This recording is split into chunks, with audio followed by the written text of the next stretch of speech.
broadcast on Wolf Spirit Radio on the first and third Sundays of the month at 7 p.m. UK time. Simon actively encourages you to join the conversation by using the Ask Question menu link at the top of the page at wowwowwow.wolfspiritradio.com/listen. Please come early to ask your questions. Now, on with the show.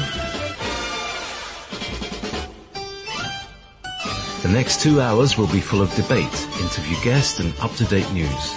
Please join Simon in playing an active role.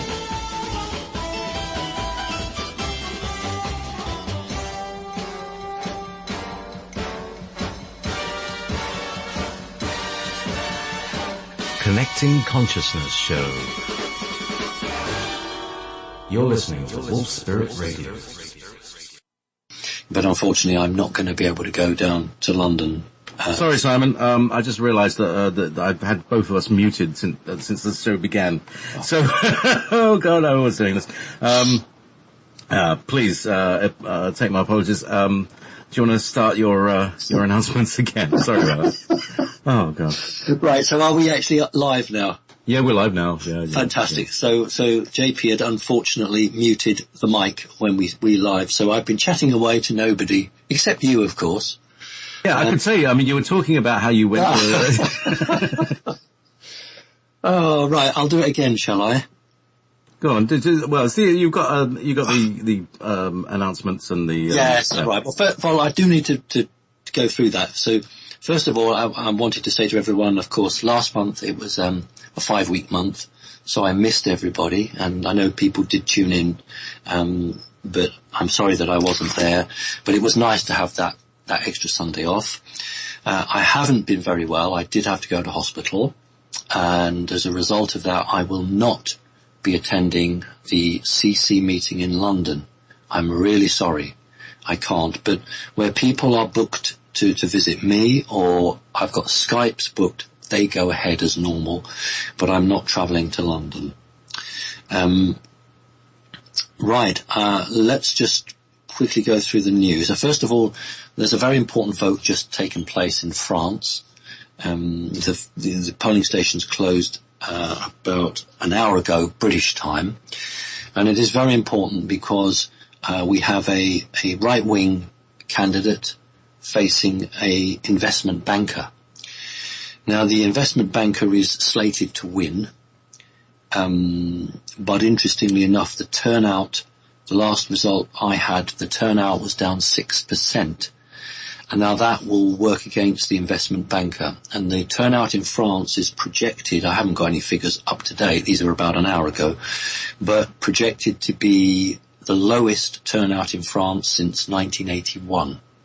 Now, if that is the case, Marine Le Pen, the daughter of Le Pen, is likely to get very close to the 50%. The French system is somewhat different from the British system, or indeed the American system. If she can get 50.1%, then she's won.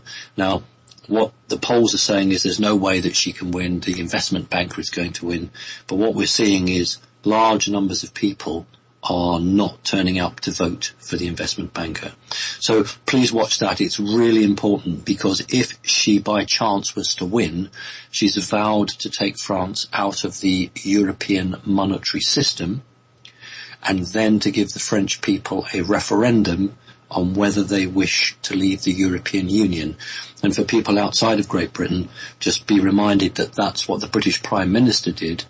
He gave the British people a referendum and they, as a majority, voted to leave Europe. So this is a really important vote from the French because if she wins, it is the destruction of the European Union. It's the end of it.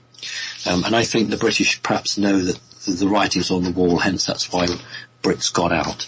Okay, talk about the American situation. First of all, I want to talk about Donald Trump and Russia. And there's been a lot of debate over the last few weeks about, are we going for a third world war? What is the situation between Putin and Trump? We're not going for a third world war. And a lot of what is happening is gamesmanship for the attention of the established media, while President Trump and President Putin are actually having a very cordial dialogue. And this is actually, I don't quite know how we would word this, but throwing a smokescreen to the warmongers and the establishment who want to see a ramping up of negative energy between both Trump and Putin. And while that's going on, the establishment will not attack Trump. While they think that President Trump is doing the establishment's agenda and attacking Putin, they have eased off him. So what Trump and Putin have agreed is that on the public show, they'll bare their fists. And that keeps the media off Trump's back. But behind the scenes, actually, they're getting on rather well. Am I letting the cat out of the bag, as we say? Well, yes, but I think it's important because there have been a lot of people who've been confused as to what's going on there, and I think that we need to balance it a bit. And talk about the situation between America, Trump, and China. This is in direct relation to North Korea and does include Russia. China has tacitly agreed to not intervening if America wants to launch a proportionate attack against North Korea.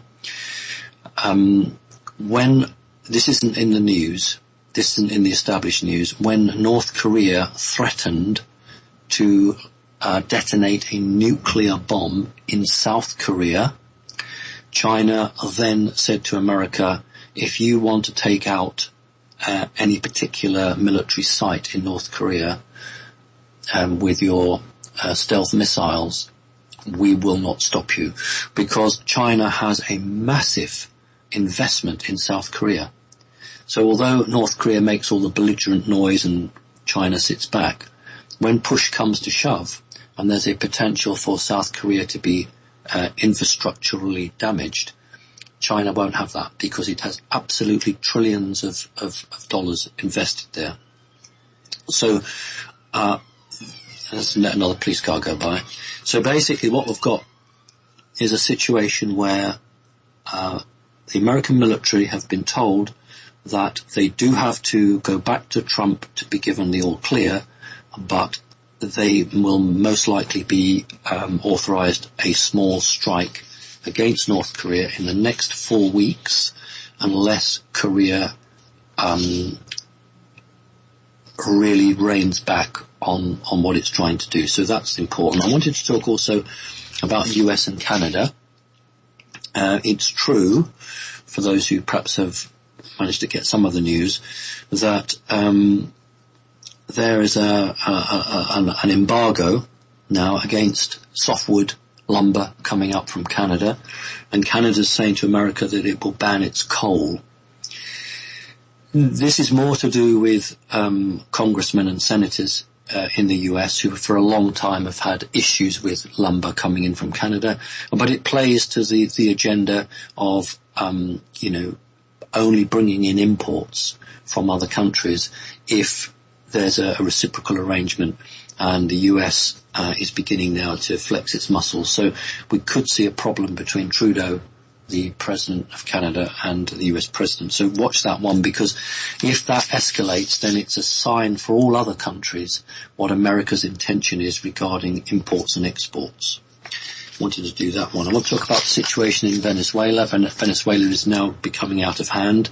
There's a real likelihood of a coup at some point again. So just have a hang on that one. The economy is utterly collapsed. It was one of the main countries that both Win Keach and I wanted to start up the FairX system as quickly as we can. Obviously America's important, Britain's important, Europe's important, but we felt Venezuela was a really important South American country, along with Brazil, because these were countries that were really suffering. And there's now leaked, I believe, I haven't seen it, but I've been told there's leaked video footage now of the situation in Venezuela, so that's worth watching.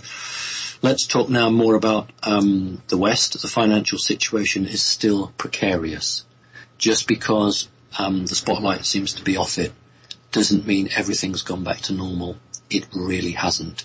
There have been two major banks that have had a very secretive injection of cash from China. Very unusual. You see, in 2008, when we had the banking collapse in America and Great Britain, China did not intervene. And so what in Britain we had to do was to basically pay from taxpayers' money. Now, what China's doing is saying we can use this to our advantage, because if a bank begins to go down, if we go in and save the day, we are going to have complete control of that bank. So China's not doing it because it cares about the people in the West. It's doing it because it gives it an incredible leverage over not just the bank, but the way the whole government forms its policy. Because if you've got another state owning 51% of a national bank, then that country starts to dictate policies to you. So please keep an eye on that. So the situation is not by any means any better. And for those of you who are buying gold and silver, you must be aware that the precious metals market is being manipulated. Now, if President Trump wants to move to a gold-backed currency, but there probably isn't enough gold in the US to do that. There is the potential for a silver-backed currency, and the moment that happens, silver will absolutely skyrocket. If there was enough gold, then gold would skyrocket. What we're seeing is there's just a handful of people that control the gold and silver price, and the platinum as well. This metal price is being artificially managed. It can still go higher. So that's worth hanging on to. Okay, I wanted just to finally, on the world news, to talk about Carol Rosen, who I've had a number of conversations with. It's a very, very special lady. She actually met von Braun, the ex-Nazi rocket scientist, and in conversations with von Braun, and there's plenty of clips on the YouTube with her, basically von Braun had said, you've got to watch for this, because the West will say that Russia is the big enemy, then it will be terrorism, then it might be asteroids, or it might be the other way around. But ultimately, his key word was the last card. The last card will be a fake or false alien invasion. Now, in recent months or years, that's been poo-pooed, as we say in Britain. It's been pushed aside. No, they won't do that. It's impossible. And I've always said, look, it's on the table. It's one of the options they have. Now, evidence is coming to me from a number of sources that they are looking at a variation of that. Doesn't mean it'll be happening. It means it's a variation. They have, like, imagine you put a deck of cards out and you pull all the queens out from your deck of cards. Well, these are the sort of options they've got. And one of the option is to have a false prophet in September start saying that the new Messiah is here. And it actually is exactly what Revelations in the Bible says. So the church actually is agreeing here. The church actually says that there will be a fake God, a fake Messiah. And I'm getting information that there's potential for the Pope to wheel out somebody and say, this character isn't human, he is alien, he's our Messiah, God was an alien, he's come back to us, no human can sort out the mess on this planet, therefore we have to embrace this non-human entity because he is the salvation for the world. Now that sounds absolutely off the wall, it sounds totally crazy, but I absolutely assure you that this is a serious playing card on the table of the handful of people that basically make the decisions on this planet. Clearly it would not be the real Messiah, it would be a total fabrication, a total fake, and I would just say to people, reject it utterly. Totally reject it. Okay, that's the end of the world news. I just want to talk about connecting consciousness and Canada in particular. Had a bit of an issue with some of the members in Canada, and there are some very silly things doing the rounds. Some people saying that I sound different, and as a result of that, I've been possessed by a devil.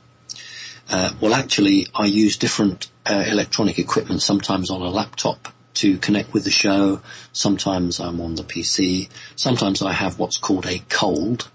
Sometimes, I've been rushing around in the day. So to say that I sound different and to say I've been taken over by something is just ridiculous. Other people saying that Win Keach is a black magician. Anybody who thinks any of this needs their head examined, frankly, and I don't want those people in Connecting Consciousness. And my response is, you give me one thing on any radio show where I've said anything that's been anti-human. How anybody can listen to a third or a fourth or a fifth party scaremongering when you've got the real deal here on the radio show and you have the chance to ask me questions is just beyond me. So anyway, I wanted to do that. Now, I've only got this hour. I am going to quickly go and thank people very, very much. I need to do this. It's very important to me. Thank you, Darla, Sandro, Jean Robin, Peltola, Jeff, Sarah, Tom, Jacqueline, Imar, Alexandra, Michael K. Hi, Michael. Mia, Jason, Amanda, Donna, Carolyn, Jackie, Ryan, Alexania, Susan, Dr. T, John, that's a real doctor, by the way, John, Petra, Joan, Anne, and Theodore Marr from Ever Beyond Radio. Theodore asked me to go on his radio, and I did an hour, and he so kindly sent me a donation because he said, I know you're struggling. That's so kind of him. Simon, Holly, John, Ricky, Christina, Thorin, Robert, nearly finished, JP. I'll just finish off. It's important to me. I need to say thank you to people. Okay, take your time. Thank you. Abigail, Avery, and I hope I pronounced this okay, Bo Huslava, Bruno, Stephen, I should say, Natalie, Joanne, Caleb, and DFW. There were other people who donated. I just literally pull out as much as I can fit on one side of paper. Thank you to everybody who's donated. I'm really grateful to you. And Jeff, I think I've thanked Jeff. Yes, thanks to Jeffrey. So could we get on with the questions then, JP? Yes, we can. Okay, so let's dive deeply into, it's like the questions rolled in so here we go. So from iCar, warm spring. This spring has been a strange one. In March and the first 2 weeks in April, weather here in Germany was fine and quite warm. The trees started to blossom, fruit-bearing trees. Farmers was told to bring out their seeds onto their fields early because some crisis might arise in the near future. And surprise, since mid-April the weather has been quite cold, so a lot of blossoms froze to death. Yep.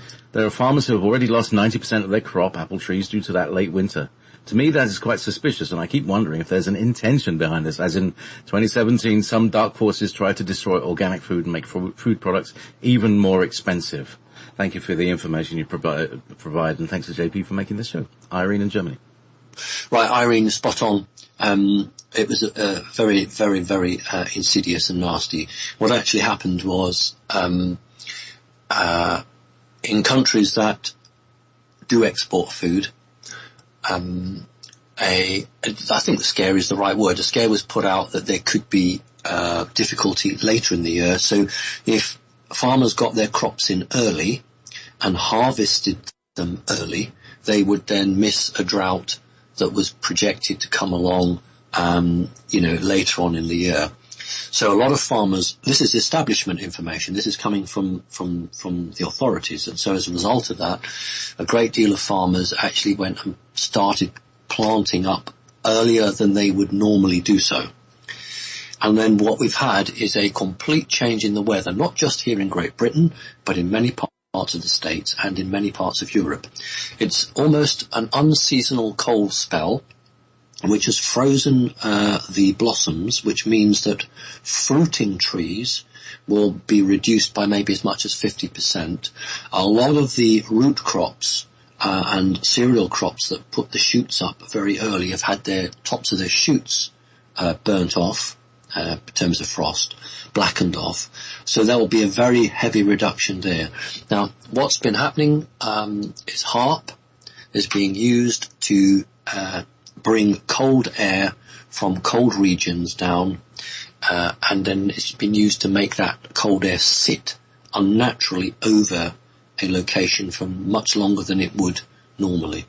So artificial electronic means have been used to do this, which can only mean that food prices will rocket. I remember last year they did a prototype of this, and they were in my own local supermarket. There were labels up saying customers may only buy so many of these vegetables. So you could only buy, like, say, 1 cabbage, or 2 pounds of potatoes. That was on in my supermarket last year. So depending on what damage has been done, we can expect to see that. So you're absolutely spot on. That's exactly what they've done. Thank you for the question. Excellent. So, from Lauren Wagner, mirrors. A few weeks ago, my wife was burning sage. She placed the herb in an iron receptacle, lit it afire, and gently blew it out, and went from room to room, blessing her home as the sage was smouldering. When she got to the bathroom, specifically as she was looking in the mirror, flames raged out of the pot angrily and then died down after a moment. My question is, what is the deal with mirrors? There are many Hollywood movies involving negative spirits materializing from mirrors. There are also all sorts of children's games, such as Bloody Mary, where a child repeats a specific phrase into a mirror.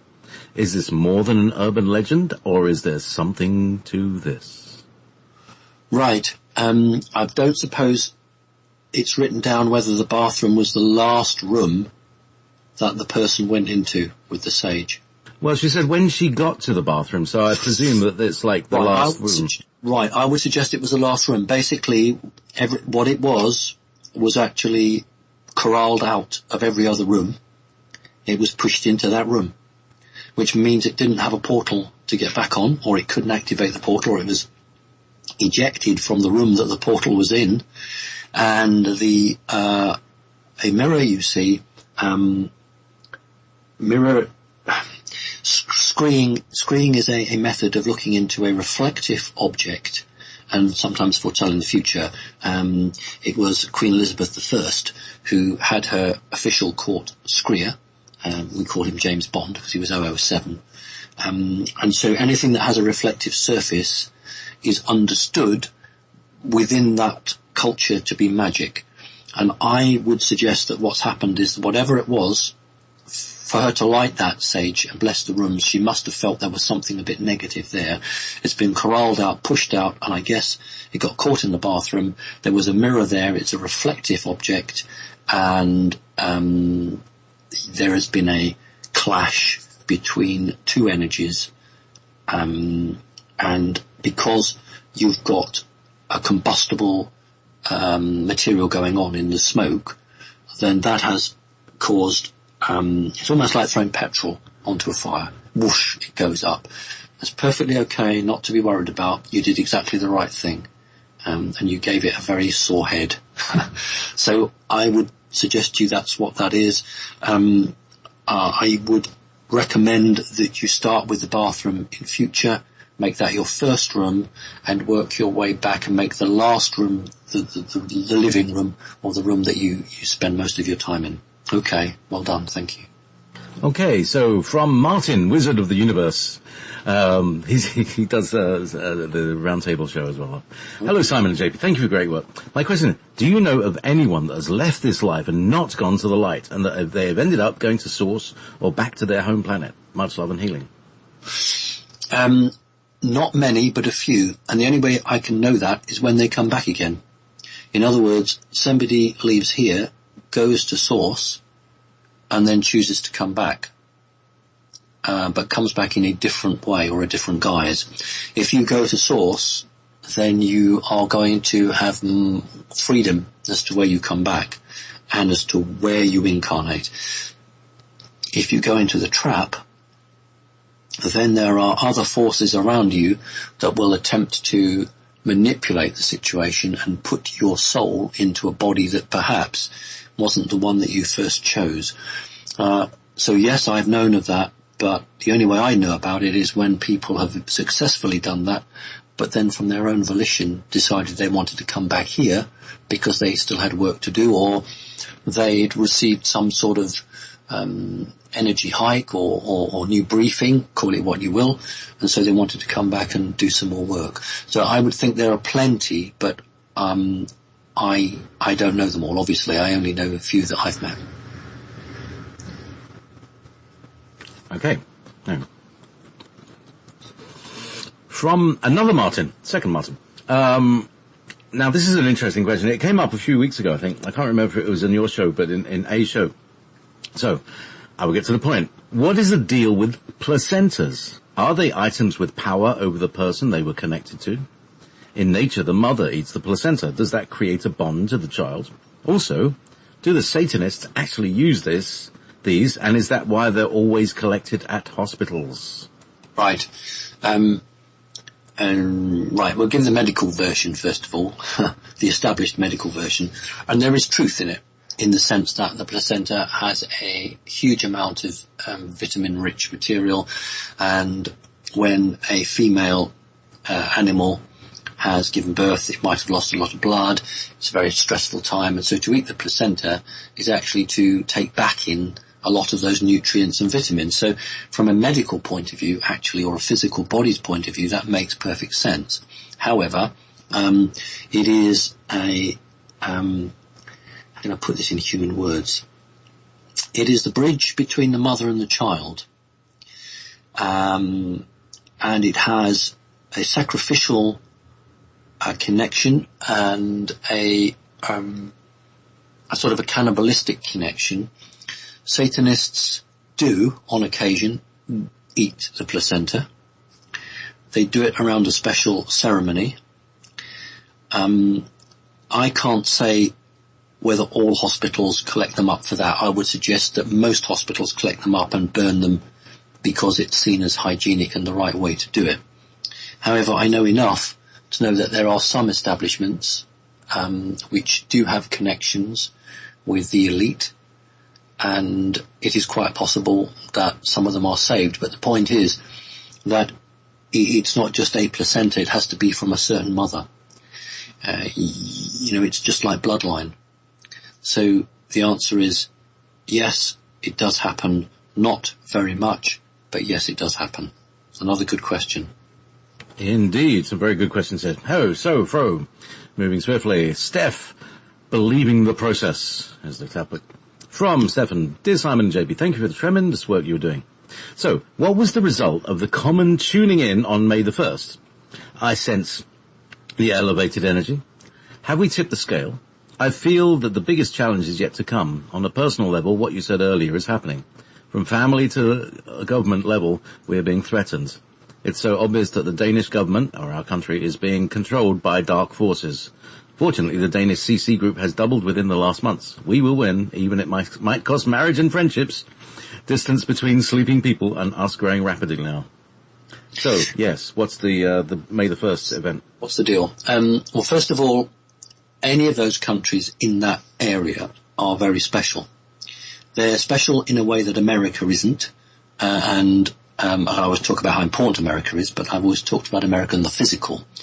Those countries in that part of the earth, which the Danish group are in, have a strong resistance to evil in a way that many other countries don't have. And what the elite have done is basically try to compromise these countries by luxuries. Many of these countries have a very high standard of living. So on one hand, they've got this very strong connection to material needs, but on the other hand, they still retain a very strong community spirit.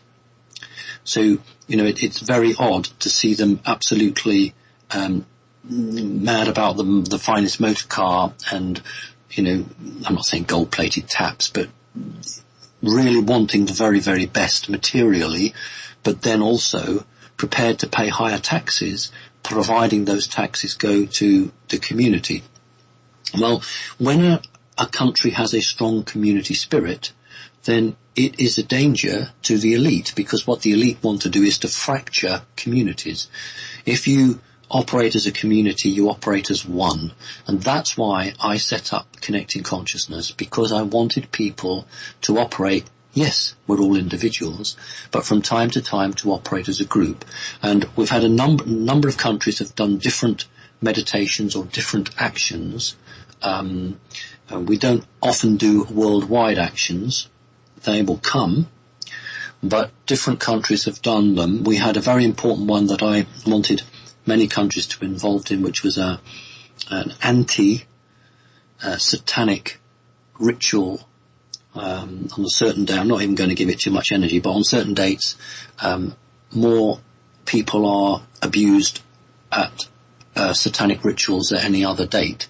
And so, it was brought to my attention, would we like to do this? And I thought that's a really good way. Let's not just have it one country. Let's get as many countries in as we can on this. And we'll take the bad guys on the chin here and have a go at it.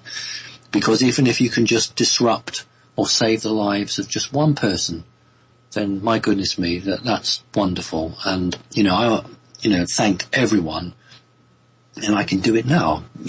Everybody who participated in a group action or a wider range action for good purposes, thank you, because we are showing the planet that we are not going to sit in an armchair and just shake our head and say, oh, what can I do? I'm powerless. There's nothing I can do about it. And my friend in Osmington Mills often says to me, that's the problem with the human race. They're just disempowered, and I'm on my own. I'm just one person. What can I do? Well, that's what they want you to think. We are wonderful creatures. Human beings are wonderful creatures, and we can achieve so much. So, we've got to keep it. We've got to keep building, and that's why I talked about the Canadian group. There are good people, and there are people that are a bit wobbly. Go away, have a think about it, listen to what I say, and if you think that what I'm saying is right, then come back. So, yes, thank you for your support. Thank you for leading. Other countries will do their own thing as well. So that's a great question. Thank you.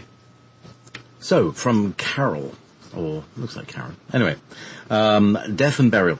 Hi, Simon and JP. I've been binge listening to all your shows, and I'm so grateful for all this information. Thank you for all that you do. My question is there a difference when we die if we are buried, embalming, or cremated? I ask because kings and pharaohs back in the day were always mummified so they could go to the afterlife. Is there a difference, and should we be buried or cremated, or does it matter? Now, right. I want to add, let's stick with that. There's a corollary question afterwards. All right, okay, that's fine. Right, talks about the pharaohs. We have to understand that by the time of the accepted history of the pharaohs, the connection between the gods and their Anunnaki princes and kings had been severed. And so whilst the pharaohs oversaw still some exotic technologies, they had nothing in the way that they had once dreamt of. So a lot of the pure science had become ceremony or religion and had got confused. What they knew was that they had the capability through the actions of the technology of the Great Pyramid to actually bilocate. Orion was a target, and so was Cyrus or Sirius. The vents that come up through the pyramid that Egyptologists tell you are there to bring fresh air down into the king's chamber or wherever, that's just nonsense. Absolute nonsense. And I cannot believe that people who've spent so many years in university could think that. Oh, yes, I can, of course, because they've been in university. So what we've got is a situation where a pharaoh believed that he had, and there was a woman as well, wasn't there, that she had to have the body preserved so that the spirit could make that transference. That wasn't necessary at all. The black, what I call the coffin, there's in the King's Chamber, a black granite coffin with a piece broken out of it, which actually probably was through grave robbing. That is the position that the body was placed in. Absolutely telling everyone that you place the dying person into that black coffin, and it's from that position that equipment is used to bilocate, to transfer the soul to either Orion or Sirius. The pyramid did many things. That was just one of the things it could do. Anyway, it doesn't matter whether you're buried or cremated, because at the moment that your physical body is no longer viable, the soul will leave it. If your near-death experience, if your body appears to die, but the soul goes and comes back, it's because it was not destined to permanently die. So the physical body can temporarily shut down, but it is not destined to stop forever. And so the soul will go out and come back, and that's an out-of-body experience. So it makes no matter, because by the time you're buried or you are burnt or whatever, your soul is already gone.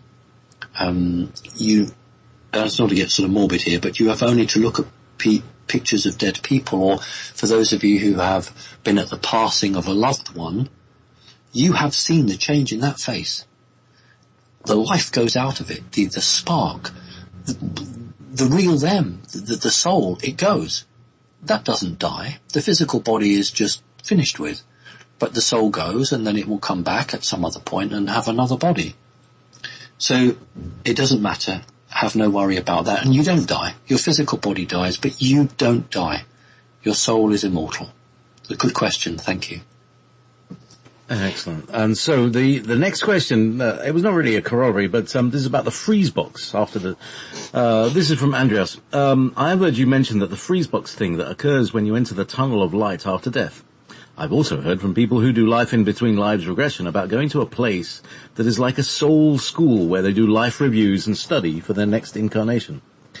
They meet with their spirit guides and council of elders. Is this the freeze box you describe? If not, what is this place? Thank you for your amazing contribution to humanity. Love and light, Maya.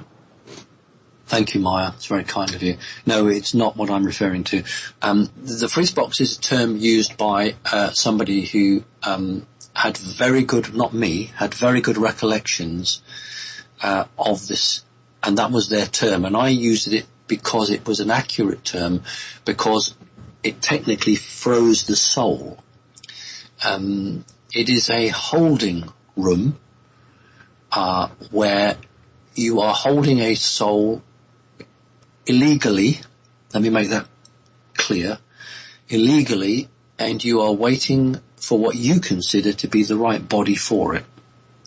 So this is where somebody has come in, used technology, and is preventing that soul from making a choice, and then puts that soul into a body of its choice. However, it's not all doom and gloom, because on the journey down, other things can intervene, and there have been instances where, let's just call it Soul A, was due to enter a body at exactly 10 p.m. and 1 second before 10 p.m. another soul beat it to it. And there was a game of chess going on, and has done for a long time. Now, what you're referring to there is a location where people are receiving updates or information and volunteering to do work. So let's say, for instance, 200 years ago, you came here and you did what you needed to do, and you couldn't just come straight back because you would be thrown completely. No motor cars 200 years ago. So you have to be conditioned, and I mean that in the nice way, conditioned to the environment on the planet. You have to be given some assistance so that you can hit the ground running. So there are locations where spirit guides, off-planet entities, higher self, whatever, will support and help those who are ready to come back and do more work. So there are two different things. Thank you. Interesting. All right. So, right. Okay. So from Nock Choris, do aliens look different? I wonder if aliens look as different as humans do in terms of facial structure and body types. For instance, if 20 reptilians of the same race and gender stood next to each other, would they look just as different as 20 humans of the same race and gender? And if the mantid you refer to as Mum stood in a crowd of 15 other mantids, could you point him out? Much love and peace from Denmark. Very good question, I think. Oh, well done that you know Mum's a male. Great. Right. Most people faced with 10 reptilians, and providing they stood their ground, would run. Yeah, exactly. Yes, would not be able to tell the difference. If we're talking about soldiers, so we're talking about the soldiers, the greeny brown skin creatures, would not be able to tell the difference. However, they sort of have I call it armour. I don't mean metal armour. They have, like a crocodile, they have plates or nodes, certainly on their bodies and on their heads. They're not all the same. Now, a man or a woman who studies dolphins will know, they give them names, will know the name of a dolphin or a whale from a distance of about, 100 yards or something, because they've studied them, and they will know there are very, very slight differences. If you had that expertise, you would be able to tell the different reptilians. But to the untrained eye, they look all absolutely similar. It's very difficult with mantid or mantis, because they look even more similar, because they don't have a variation of skin colour, they don't have armoured nodes. They are the skin is very much like a sort of a watermelon. They look remarkably similar. That's within the same group, because there are different groups or different families. However, some are taller than others. So the greatest giveaway is how tall something is with a mantid. So would I tell the difference? Yes, but not by looking. I would know the difference because of the energy intent of Mum. Now, if Mum wears a purple robe, so if Mum was the only purpled robe mantid in a group of 20, then none of the others could be Mum. But if you had 20 purple robed mantids, and that would be a high number. I've never seen as many as that. I've seen 12. I haven't seen any more than that. But then I would have to get closer. I couldn't do that from 100 yards away. I couldn't do it.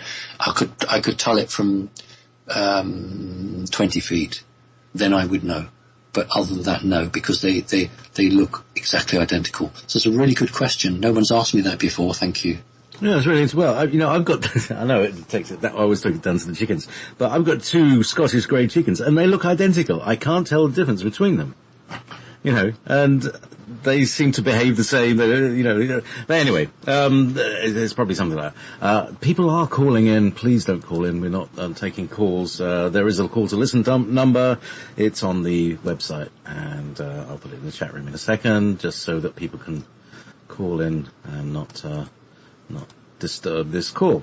So, there we go. Thank you very much. Right, so, next question. To the planets. From Adam, can you comment on Saturn's effect on our reality here, and what part, if any, the moon plays? Are the Council of 9 involved, and do they govern our area of space? So, yeah. Right. We have to go back to satanic law,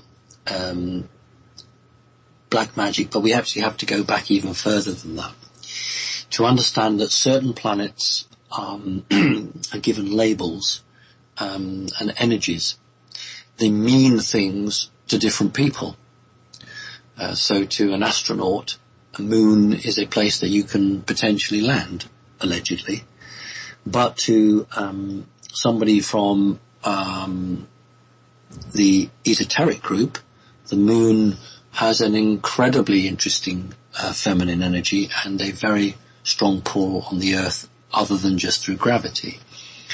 Saturn is seen as a negative force, and it is literally the law that this sort of hidden group society use, and it is part of the satanic, part of the Illuminati group, who use advanced technology people call it magic. It's actually science. It's very hard to put into words on a show when we've only got 1 hour, but what is understood as magic by some is actually understood as technology by another.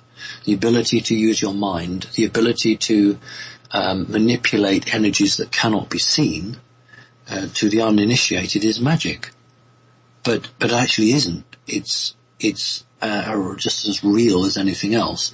So when certain planets or stars are in an interesting confluence with each other, then we can, with some reality, predict what is predicted to happen. And I said the two predictions deliberately, because if you have the right software, you can look ahead many thousands of years and say, oh, these planets and stars will be in this alignment. So what we're going to do is say that when they're in this alignment, this will happen. And then what they'll do is they'll set up all of the magic or science to try to bring that about. So when that key falls into place, whatever was projected to happen physically does take place. So if you look at Revelation in the Bible, it talks in a way that we are looking at in September or October of this year. It does not mean the end of the world in September and October. And I know some people don't always hear what I say, so I'm going to say it again. It is not the end of the world in September or October. It is the coming together of some very, very important planets which have been predicted 2,000 years ago, which the evil elite will use as a sign or as the marker to activate one of their plans. So it's a really good question. I think the questioner understands what I'm talking about. I hope everyone's got a grasp of that. But it's not about being fearful. It's about manipulation. It's how the human race has been manipulated by myth. And we need to understand that. Okay, thank you. Thanks. This question is from Shani. Hello, Simon and JP. I really love the show. Thank you. I was wondering if there is time, can I send good energies to my younger self to help through hard times, for example? I hope you understand this. Love from Israel and Source. Bless you, Shani. I'm just calculating the answer. Just give me a minute, because that's incredibly difficult, because you're talking about time in a third-dimensional reality. No. You are the person you are now because of what you went through. If you were to alter, if you were to go back to the earlier mark of creation of that individual, and you did something, that individual would take a different life course or route than the one you actually took. So the person who asked me that question now would not be the same person had you been able to go back and do things. Now, you may have made a better person, or you may have made a different person, but you would not have learnt on your journey. So no, don't do that. What you need to do is to strengthen who you are now.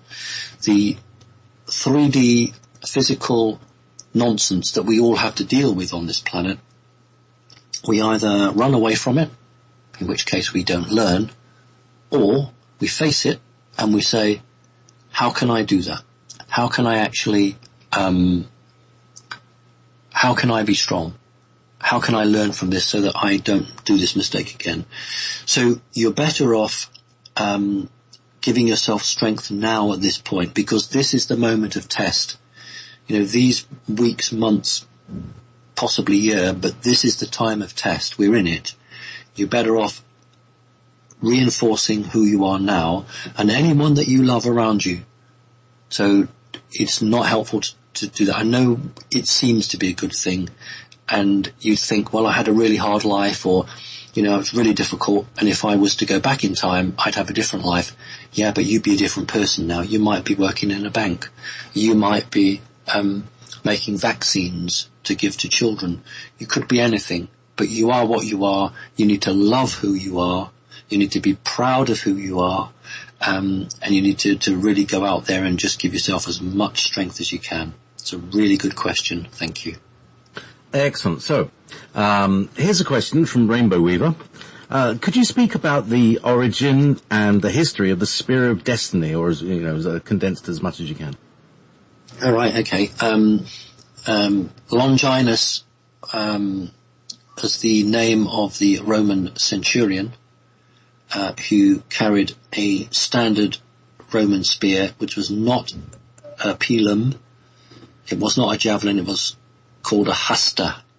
This is a long wooden pole, about 6 foot long, with a very heavy iron or steel point. It's something that the cavalry troops used later on in the Roman Empire, but we don't want to get too much into the military of it. It's reported that it was thrust into Jesus' side, and ever since then, either pieces of the spear, the wooden shaft, or pieces of the cross, anything to do with that particular moment were cherished. Lots of fakes about, of course. The spear passed down into, first of all, military hands, and then into elite, the people who could afford to buy it. So if you were, I don't know, the governor of Syria or somewhere, and a very rich merchant came along and said, I'd like to buy Longinus' spear, they would buy it. And this is what happened. And it ended up not in the Austrian Museum, as is so incorrectly told, but it ended up in the cathedral church in Austria. Now, when Adolf Hitler was in his formative years, I'm using the word very loosely, he would continually go to that church, not because he prayed to God, but he was absolutely besotted with the concept of the spear that was stuck into Jesus.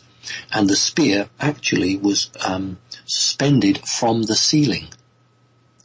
One of the major reasons, we call it the Anschluss, the major reasons that Germany annexed Austria was so that Hitler could, I'll use the word legitimately, obviously in tongue-in-cheek, legitimately seize the spear. So one of the first things when Austria was annexed by Germany, one of the first things was the SS went in and got the spear. Now it was taken to Hitler's quarters. It remained with Hitler until the very end of the war, and it was then put to I can't remember if it was a salt mine, but it was hidden with a number of art treasures, and I think it was General Patton, who again was not just an ordinary general, who then obtained the spear. The spear contained an entity. There was a demon living in a spear. Now, I'm running out of time. Basically, it is very possible for a demon to inhabit an object, and you've only got to see the film or read the book Aladdin to realize that the genie, the jinn, lived in a lamp. So it can live in a lamp, it can live in a musical instrument, it can live in a candelabra, and in this instance it inhabited the Spear of Destiny.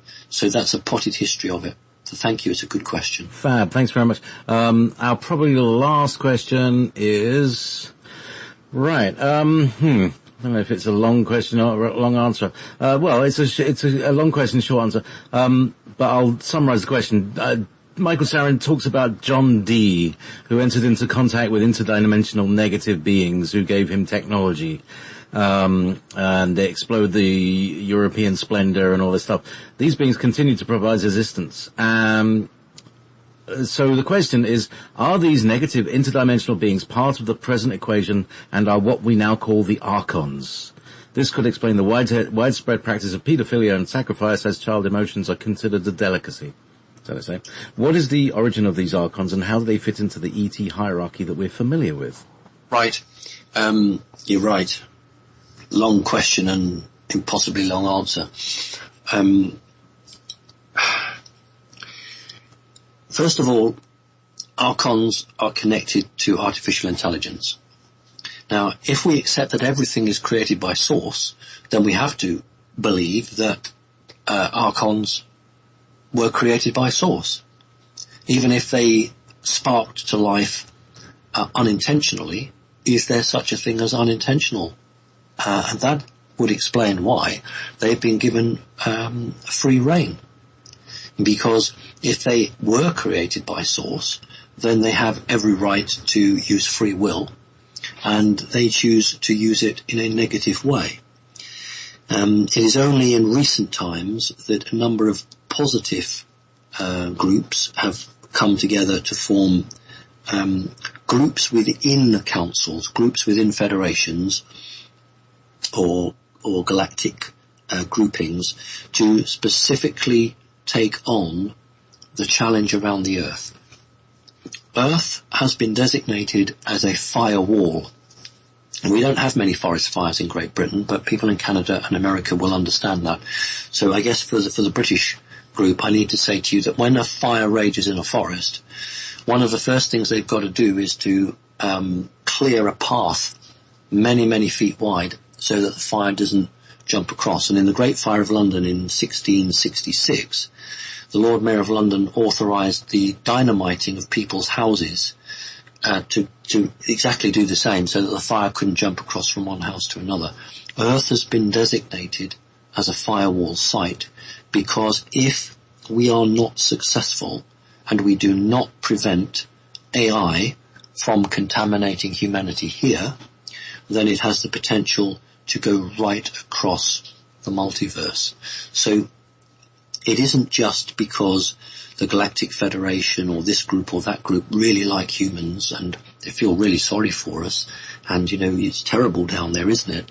There is that, but there's a real driving force that if they don't make the marker here on this planet and make this the battleground, then they will all pay a very, very heavy price for it in the future. And that is why, unprecedentedly, we've had so many different benevolent groups saying, we'll get off the back of our armchair and we'll actually come and help you to do something.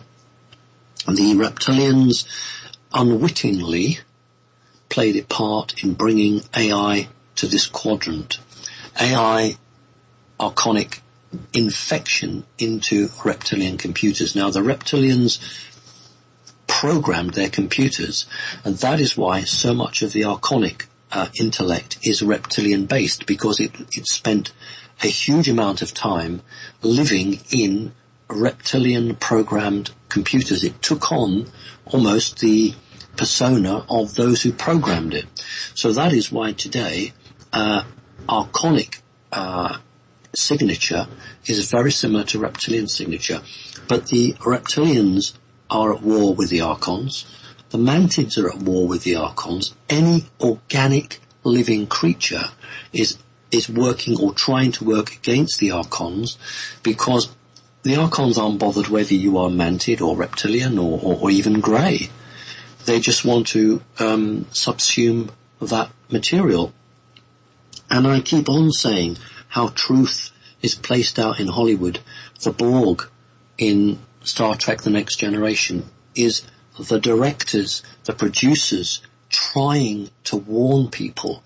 You'd have the great fun of Arnold Schwarzenegger being a baddie and then being a goodie, and we've talked about Steve Austin, the $6 Million Man, and we have this transhuman agenda, how being human is actually very weak. Let's replace you with these electronic parts. And then you've got Star Trek The Next Generation, where they're actually showing biological entities are transformed into robots with a hive mind. Because that's what they want. They want humans on Earth transferred into the hive mind, and then they all become archonic AI. So our enemy isn't the reptilians. It isn't the greys. Our enemy is the archonic energies that are attempting to take out all of biological life. So when we see drones, when we got all these big organizations showing us drones or robots that can do this or things that can do that, sadly, it's not just about, isn't technology great? It's going to make your life easier. It's trying to get humans to give up being human. I know we're running out of time, but I must finish this. It's important. If we I wouldn't say to do it, but if you took away everyone's cell phone and everybody's mobile phone and say, right, you're not having cell phone or mobile phone anymore, we're going to make it go back to the 1970s, the number of people who would develop telepathic capabilities would skyrocket. It's because we have cell phones, mobile phones, we don't need to try to use telepathy because we've got our cell phone. I'm as guilty as everyone else. I have a sat-nav in my car. I gave up looking at a map. But when I first started to drive, there were no sat-navs, and I used to look at my map and where am I going? I'm going to do this, and okay, if that road's blocked, I'll go that way. I was, dependent upon myself.